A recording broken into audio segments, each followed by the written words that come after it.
ഇതിൻ്റെ first part ഇട്ടിട്ട് ദേ ഇപ്പോഴാണ് എൻ്റെ സെക്കൻഡ് പാർട്ട് എനിക്ക് ഇടാനുള്ള ടൈം കിട്ടിയത്. വേറൊന്നും കൊണ്ടല്ല, പനി പിടിച്ചു, ഒട്ടും സൗണ്ട് ഉണ്ടായിരുന്നില്ല. പിന്നെ ഇന്ന് ഇച്ചിരി ഭേദമായത് കൊണ്ട് വോയിസ് ഇട്ടത്. ന്യൂ ഇയർ അപ്പോൾ അങ്ങനെ ഭംഗിയായിട്ടാണ് തുടങ്ങിയത്.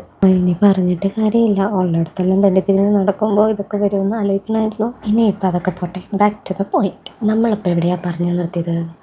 നമ്മളിപ്പോൾ ആലപ്പുഴ കാർണിവലിലാണ് ഉള്ളത്, അതായത് ബീച്ച് കാർണിവൽ. അല്ല, ഇവിടം വരെ വന്നിട്ട് എങ്ങനെയാണ് ബീച്ചിൽ ഇറങ്ങാതിരിക്കുന്നത്? കടലമ്മയ്ക്ക് വിഷമാവില്ലേ? പക്ഷെ കടലമ്മേനെ കൂടുതൽ സ്നേഹിക്കാൻ എൻ്റെ ഒരാളെ ഇവിടെ സമ്മതിച്ചില്ല. കടലൊക്കെ അല്ലെങ്കിലും കണ്ട് രസിച്ചാൽ മതി, ഇറങ്ങി രസിക്കണ്ട എന്നാണ് അമ്മ എപ്പോഴും പറയണത്. അപ്പം അതാ സന്ധ്യയായിട്ടുണ്ട്, അതാ ലൈറ്റൊക്കെ ഇങ്ങനെ കത്തി കത്തി വരുന്നുണ്ട്.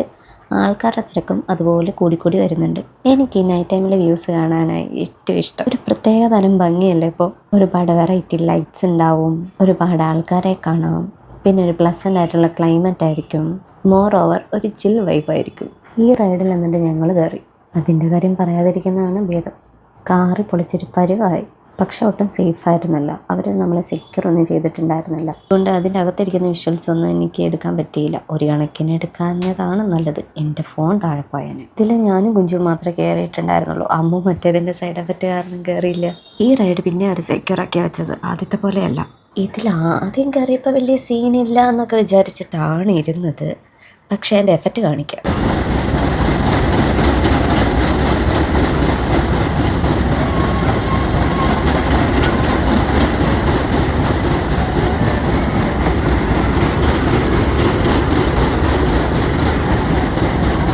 ഇതെല്ലാം കഴിഞ്ഞ് വന്നപ്പോൾ അത്യാവശ്യം നല്ല രീതിയിൽ ലേറ്റ് ആയിട്ടുണ്ട്. പിന്നെ ഫുഡും കഴിച്ച് നേരെ വീട്ടിലേക്ക് വിട്ടു. എൻ്റെ ഈ അടഞ്ഞ സൗണ്ട് കേട്ടിരുന്ന എല്ലാവർക്കും നന്ദി. അപ്പോൾ ഹാപ്പി ന്യൂ ഇയർ. ഇനി എല്ലാവരും സ്ക്രോൾ ചെയ്ത് പൊക്കോളൂ.